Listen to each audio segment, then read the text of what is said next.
بسم اللہ الرحمن الرحیم۔ عزیز طلبہ و طالبات، السلام علیکم۔ آج کا ہمارا لیکچر بیٹا حصہ غزل پہ ہے، اور حصہ غزل میں ہمارے شاعر ہیں مرزا غالب۔ مرزا غالب اپنے عہد کا بہت بڑا شاعر، بلکہ آج کے بھی تمام شعراء مرزا غالب کو پڑھنے کے بعد بھی نہ ان جیسا تخیل لا سکے، نہ آپ جیسا نظم و ضبط شاعری کے اندر لا سکے۔ بہت بڑا شاعر، ہر شعر کے اندر مختلف انداز سے اپنے تخیلات کو پیش کرتے ہیں۔ یہ غزلیں مرزا غالب کی جو ہمارے سلیبس میں ہیں انتہائی اہم ہیں، ان میں سے ہر سال پیپر بھی آتا ہے، تو ہم نے اس کو بڑے اچھے انداز سے یاد کرنا ہے۔ آج مرزا غالب کی پہلی غزل پہ ہمارا یہ لیکچر نمبر 3 ہے، جس میں ہم شعر نمبر 5 اور 6 کو پڑھیں گے، ساتھ ہم مقطع کا جو مفہوم ہے اس کو بھی ڈسکس کریں گے۔ تو عزیز طلبہ، آپ اپنی کتابوں کو، اپنے نوٹس کو اوپن کریں۔ تو اب ہم پڑھتے ہیں مرزا غالب کی پہلی غزل کا شعر نمبر 5۔ عزیز طلبہ، مرزا غالب کی پہلی غزل کا یہ شعر نمبر 5 ہے۔ آپ کہتے ہیں عشرت پارۂ دل۔ آپ نے اس غزل میں دوسری دفعہ لفظ عشرت کا استعمال کیا۔ کہتے ہیں عشرت پارۂ دل، زخم تمنا کھانا۔ زخم تمنا، آرزو کا زخم، تمنا کا زخم کھانا۔ پارا کہتے ہیں بیٹا ٹکڑے کو، پارۂ دل، دل کا ٹکڑا۔ عشرت پارۂ دل، جو دل کے ٹکڑے کی خوشی ہے، جب دل ریزہ ریزہ ہو، اس بات کی جو خوشی ہے، اور پھر زخم تمنا کھانا، اپنی آرزوؤں کے زخموں کو سہنا، اپنی تمناؤں کے زخموں کو برداشت کرنا، یہ ایک عاشق کے بس کی بات ہے۔ سوائے عاشق کے کوئی اور نہیں کر سکتا۔ باقی دنیا زخموں پہ روتی ہے، عاشق اپنے زخموں پہ خوش ہوتا ہے کہ یہ جو زخم ہے یہ تحفہ ہے محبوب کی جانب سے، یہ اس کی عطا ہے، یہ محبوب کا دین ہے۔ تو وہ محبوب کی طرف سے کچھ بھی آئے، چاہے زخم آئے، تو عاشق اس پہ کیا ہے، وہ خوش ہوتا ہے، اس کی خوشی دیدنی ہوتی ہے۔ لذت ریش جگر، ریش بھی فارسی زبان میں زخم کو کہتے ہیں، جگر دل کو کہتے ہیں۔ جو ریش جگر، جگر کا زخم ہے، دل کا زخم ہے، اس کی جو لذت ہے وہ ایک عاشق کے لیے انتہائی خوبصورت ہے۔ اور پھر وہ جو ریش جگر ہے، آگے اس کی صفت لگا دی، وہ کیا ہے، وہ غرق نمکداں ہونا۔ وہ غرق ہے کہاں پہ، نمکدان میں۔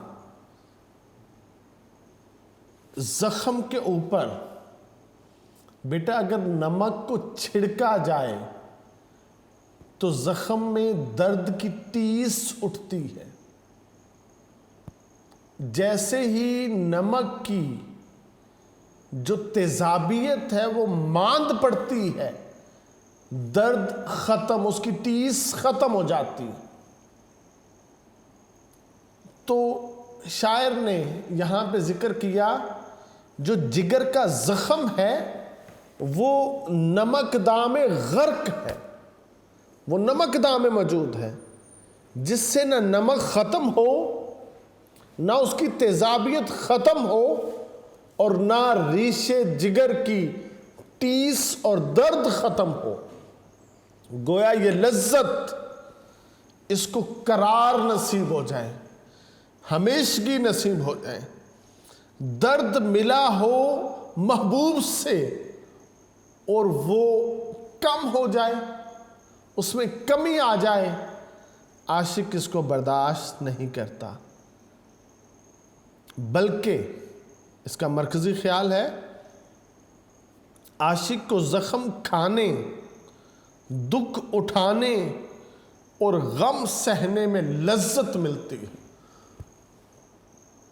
بیٹا علامہ اقبال رحمۃ اللہ علیہ کا بھی موقف ہے، اگر تم میں محبت ہے، عشق ہے، تو زمانے کی کوئی رکاوٹ تمہارے سامنے کھڑی نہیں ہو سکتی، تم ہر دریا، ہر پہاڑ عبور کر کے اپنی منزل پہ پہنچ جاتے۔ عشق کے اندر اتنی طاقت ہے۔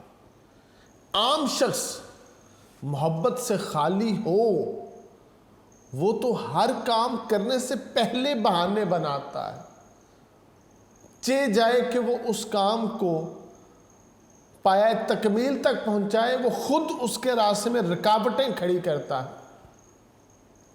تو اس لیے عام شخص کا جہان اور ہے، عاشق کا جہان اور ہے، عام شخص کا انداز زندگی اور ہے، عاشق کا انداز زندگی اور ہے۔ تو بیٹا شاعر یہاں پہ کہتا ہے دل کے ہر ٹکڑے کو زخم تمنا کھانے سے خوشی ہوتی ہے، عاشق چاہتا ہے آرزو پوری نہ ہو، بلکہ وہ زخم کی لذت کا جو حصول ہے اس کے لیے وہ نمک داں میں ڈوب جائے اور بے تحاشا وہ اس کی درد، اس کی ٹیس کو وہ برداشت کرتا رہے۔ تو بیٹا انسان جو ہے یہ فطری طور پر خوش رہنا چاہتا ہے، یہ کبھی دکھ برداشت نہیں کرنا چاہتا، لیکن یہ ایسا خواب ہے جو شرمندہ تعبیر نہیں ہوتا۔ انسان کی زندگی بہرحال دکھ اور سکھ دونوں کے ملاپ سے مکمل ہوتی ہے، بلکہ یہ دونوں لازم و ملزوم ہیں۔ میں کہتا ہوں یہ جو دکھ ہیں ان کی بھٹی میں جو جھلسے گا وہ کندن بنے گا، وہ خالص ہوگا۔ زندگی آسانیوں کی درسگاہ سے اپنے تکمیل تک نہیں پہنچتی، بلکہ یہ مشکلات سہ کے اپنی کمال کو پہنچتی ہے۔ ایسے ہی ہمارے پاس بے شمار لوگ ہیں جن کی ابتدائی زندگی محنت مشقت کے ساتھ عبارت ہے، وہ اپنی جوانی نوجوانی میں ایک کامیاب ترین انسان بننے کی طرف آگے بڑھتے چلے۔ جو شخص مشکل کو برداشت نہیں کرتا، مشکلات کو سہنے کا عادی نہیں ہوتا، جو شخص اپنے دکھوں اور اپنے غموں پہ اپنا ضبط کا بندھن نہیں باندھ سکتا، وہ کبھی بھی آگے ترقی کی طرف نہیں بڑھ سکتا، کیونکہ رنج سے خوگر ہوا انسان تو مٹ جاتا ہے رنج سے خوگر ہوا انسان تو مٹ جاتا ہے رنج، مشکلیں مجھ پر پڑی اتنی کہ آسان ہو گئیں۔ تو پھر کیا ہوتا ہے؟ مشکلیں آسان ہو جاتی ہیں۔ جو مشکلات سے بھاگتا ہے اس کے اوپر مشکلات بھاری پڑ جاتی ہیں۔ جو مشکلات سے نبرد آزما ہوتا ہے اس کے لیے مشکلات ہمیشہ آسان ہو جاتی ہیں۔ اسی طرح ایک ایسا شخص جو کسی ہستی سے، اپنے وطن سے، اپنے نظریے سے عشق رکھتا ہو، عشق کے جذبے سے سرشار ہو، وہ اس مقام پہ پہنچتا ہے جہاں کوئی دکھ اس کے لیے دکھ نہیں ہوتا، کوئی سکھ اس کے لیے سکھ نہیں ہوتا، کوئی زخم اس کے لیے زخم نہیں ہوتا۔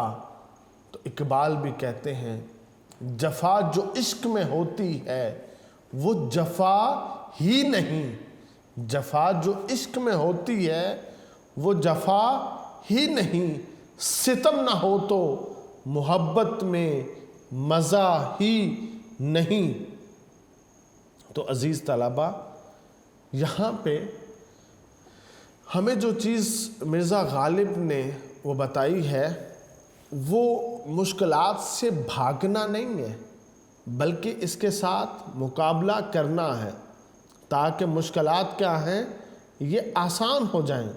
جب مشکلات جو ہیں ان سے ہم مقابلہ کریں گے، ایک ایک مشکل کو ہم اس طرح سے مغلوب کرتے چلے جائیں گے تو پھر منزل پہ پہنچنا ہمارے لیے بہت آسان ہو جائے گا، کیونکہ جسے عشق کا تیر کاری لگے، جسے عشق کا تیر کاری لگے، زور سے لگے، اسے زندگی کیوں نہ بھاری لگے۔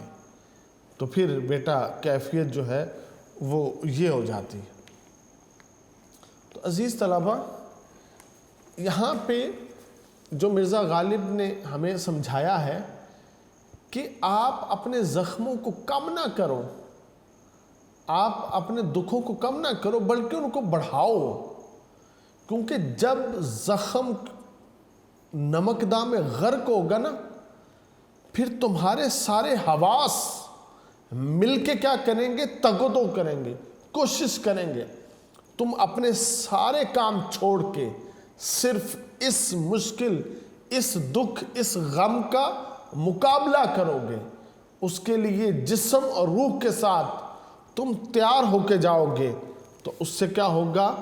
جیت تمہاری ہوگی، عزتیں ہمیشہ تم ہی سمیٹو گے، اور جب تم کو یہ عزتیں نصیب ہوں گی تو پھر کیا ہوگا؟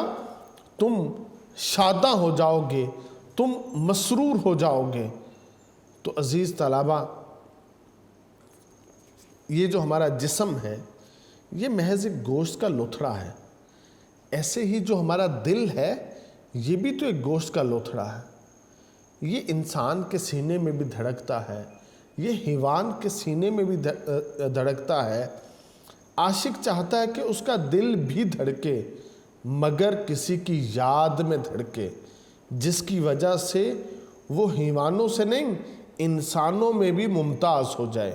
یہی وہ دھڑکنا ہے جسے دل کی زندگی، دل کی تابندگی سے تعبیر کیا جاتا ہے۔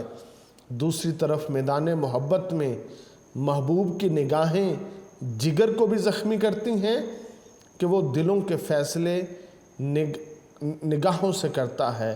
یہ نگاہ محبوب کی شوخیاں ہیں جن سے دل و جگر زخمی ہوتے رہتے ہیں، کیونکہ دلبری جو نام ہے وہ محبوب کے نگاہوں سے جو تیر نکلتے ہیں اور جو اس کے دل کو، اس کے جگر کو زخمی کرتے ہیں، یہ اس کو سہتے ہیں، اور عام لوگ کہتے ہیں ان کا زخم جلد ٹھیک ہو۔ عاشق کہتا ہے میرا یہ زخم جو ہے یہ سدا ہرا رہے، تاکہ یہ کبھی مندمل نہ ہو، یہ کبھی ختم نہ ہو۔ مجھے محبوب کی جو تڑپ ہے، جو اس کی شدت ہے، جو اس کی تکلیف ہے، وہ ہمیشہ نصیب ہو۔ عاشق اس لیے اس زخم کی لذت جو ہے وہ اس کو حاصل کرتا ہے۔ عام شخص کے لیے دکھ اور درد میں جینا مشکل ہے، عاشق کے لیے سکون، اطمینان اور راحت میں جینا مشکل ہے۔ اگر اس کو تڑپ نصیب ہوگی تو اس کا ہجر نہیں ہوگا، اس کا فراق نہیں ہوگا، بلکہ یہ اس کو وصال کے لمحوں میں ڈھال لے گا۔ مختصر بیٹا یہ تمنا کا زخم کھانا دل کے ٹکڑوں کے لیے سامان عشرت اور زخم جگر کے لیے نمک دام غرق ہو جانا، یعنی اس پر نمک کا مسلسل چھڑکاؤ کرنا، یہ وجہ لذت ہے۔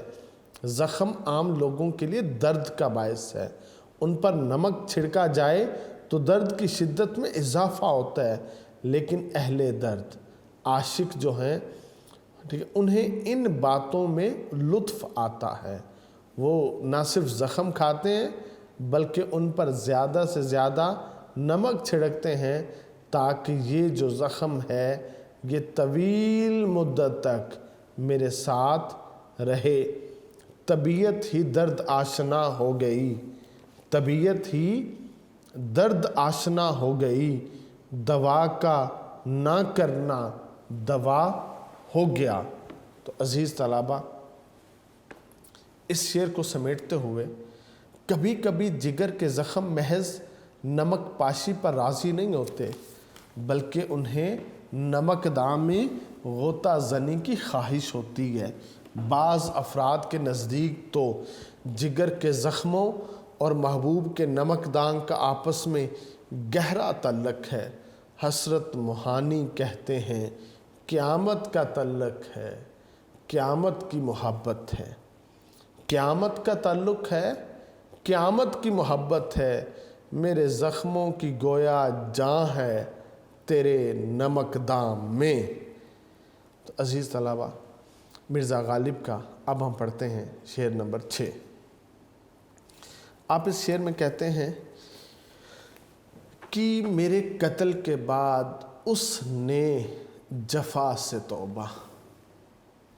اس کے اندر بیٹا اسم اشارہ ذکر ہوا، اس نے، اس سے مراد ہے محبوب، کہ میرے قتل کے بعد، مجھے قتل کر دینے کے بعد اس نے، محبوب نے کیا کیا؟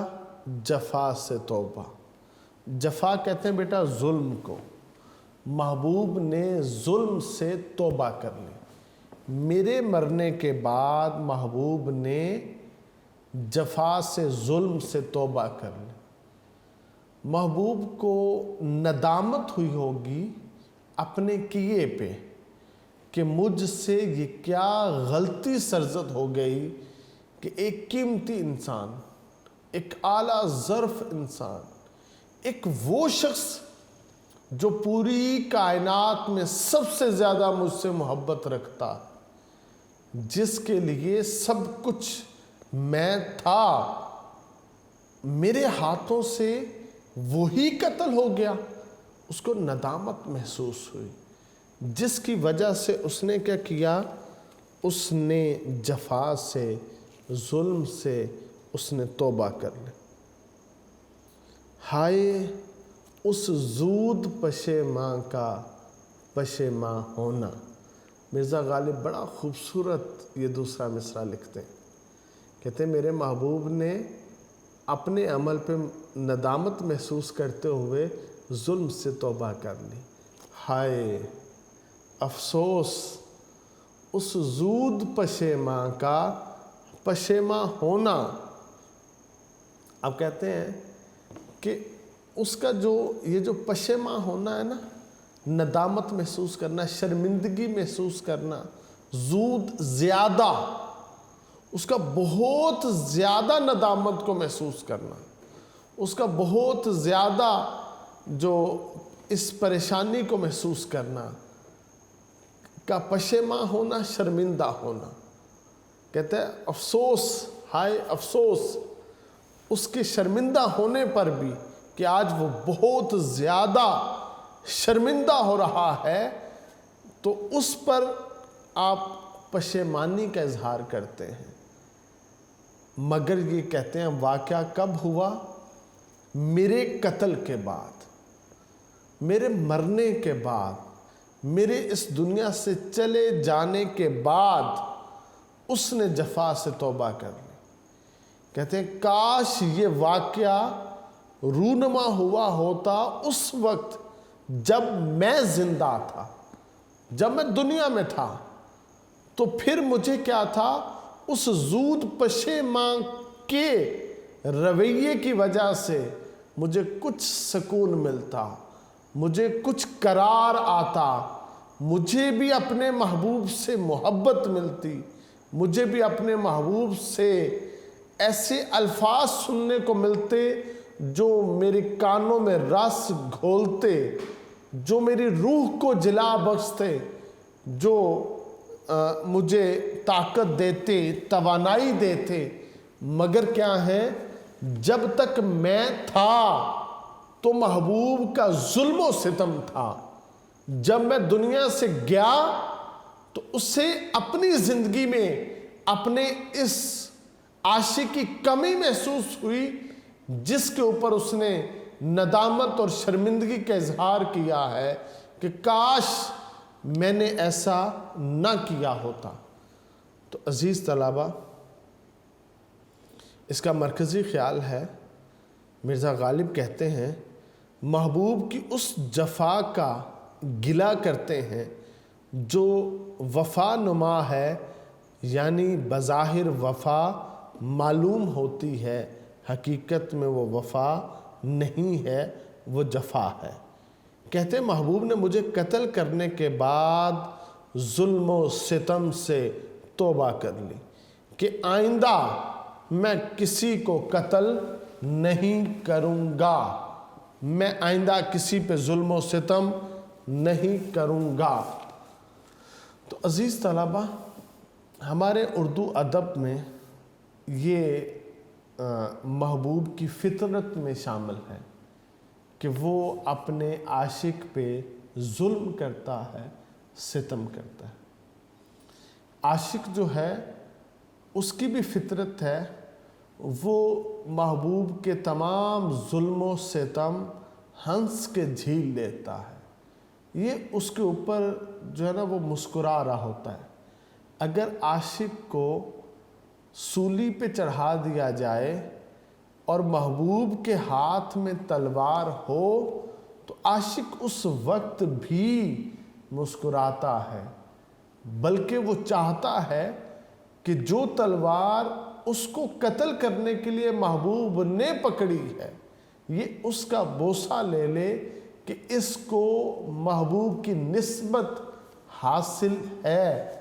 تو عزیز طلبہ، یہ اردو ادب میں عاشق کی بھی فطرت ہے، وہ ظلم کو سہتا ہے، ہنس کے جھیلتا ہے، اور محبوب کی بھی فطرت ہے، وہ جتنے بھی ظلم و ستم کے پہاڑ عاشق پہ ڈھا سکتا ہے تو وہ اس کو ڈھاتا رہتا ہے۔ حالانکہ عاشق جو ہے وہ کیا کرتا ہے؟ جب اسے ملاقات محبوب نصیب ہوتی ہے تو وہ ہجر کے لمحات اپنے محبوب کو سناتا ہے، وہ اپنے فراق کے جو گزرے ہوئے پل ہیں وہ اپنے محبوب کو سناتا ہے، صرف اس نیت، اس غرض سے سناتا ہے کہ محبوب کا دل پسیج جائے، نرم پڑ جائے، یہ جو ظلم کرتا ہے، ستم کرتا ہے، اس سے باز آ جائے، یہ کوئی محبت کی نگاہ مجھ پہ ڈال دے، اس کی زبان سے کوئی محبت کے جو الفاظ ہیں وہ مجھے سننے کو مل جائیں۔ مگر کیا ہے؟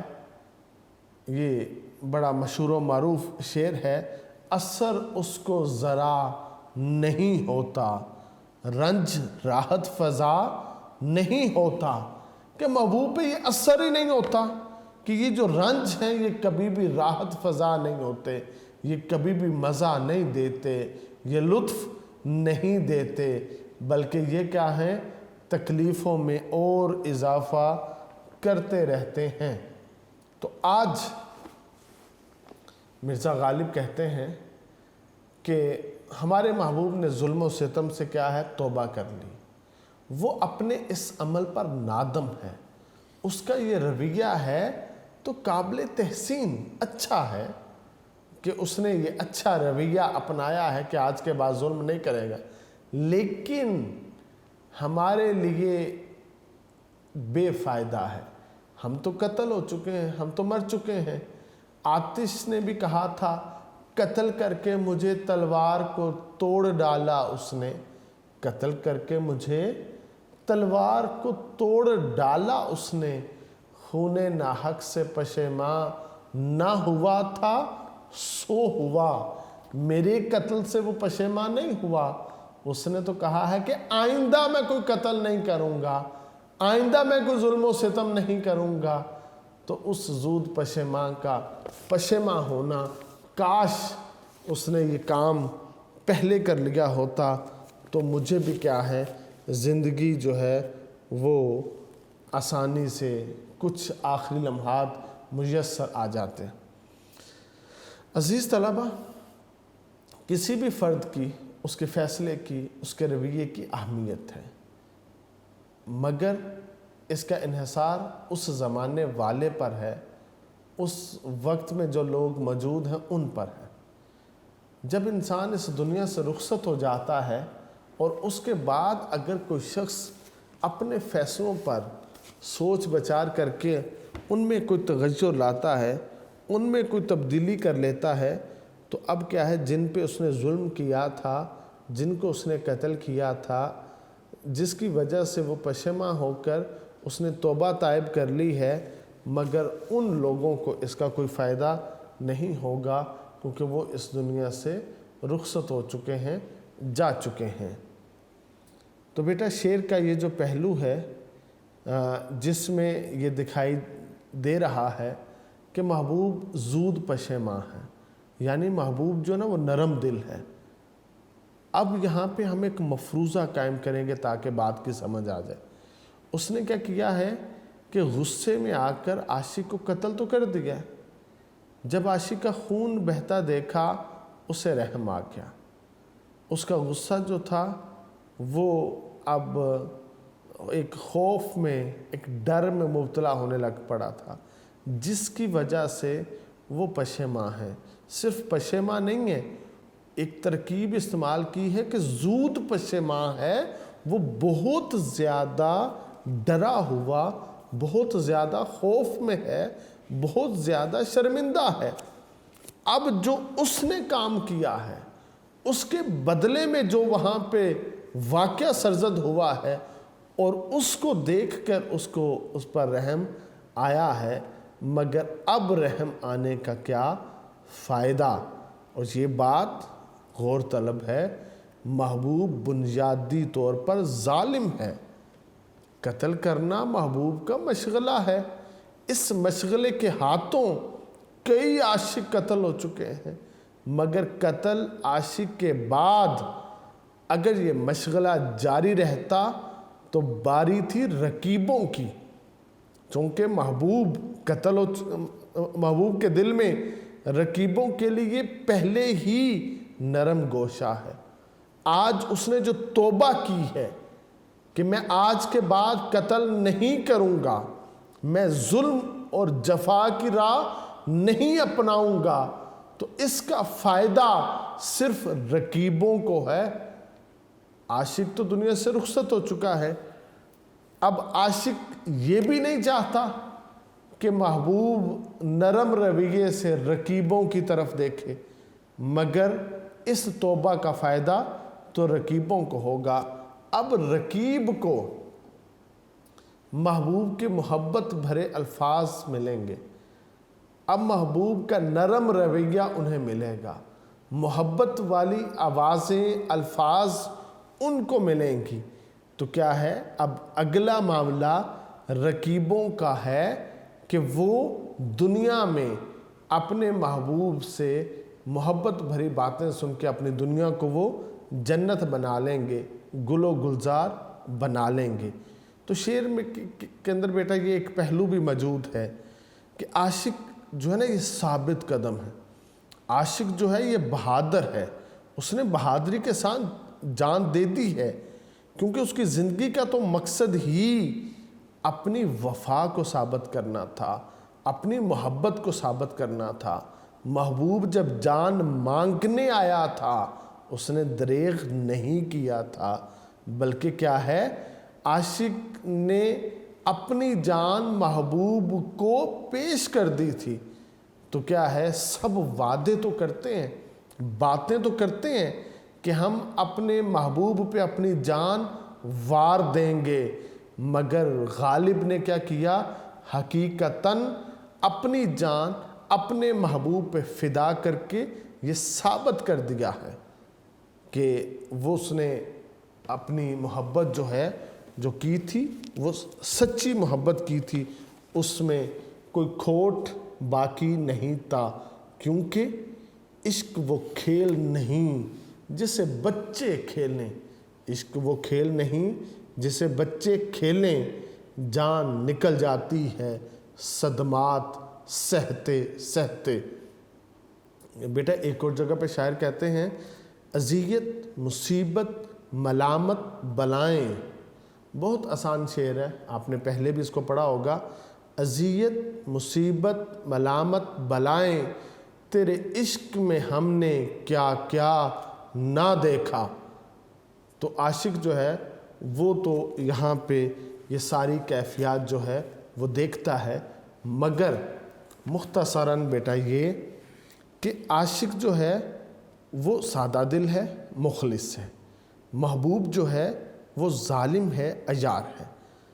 عاشق محبوب کی محبت میں جان سے گزر گیا، محبوب کو اس کے قتل کا افسوس اس لیے نہیں ہوا کہ وہ بے گناہ مارا گیا، بلکہ اس کی پشیمانی میں بھی اس کی کوئی عیاری چھپی ہے کہ اب وہ بچ گئے جنہیں رقیب کہتے ہیں اور ان کو بچانا تھا۔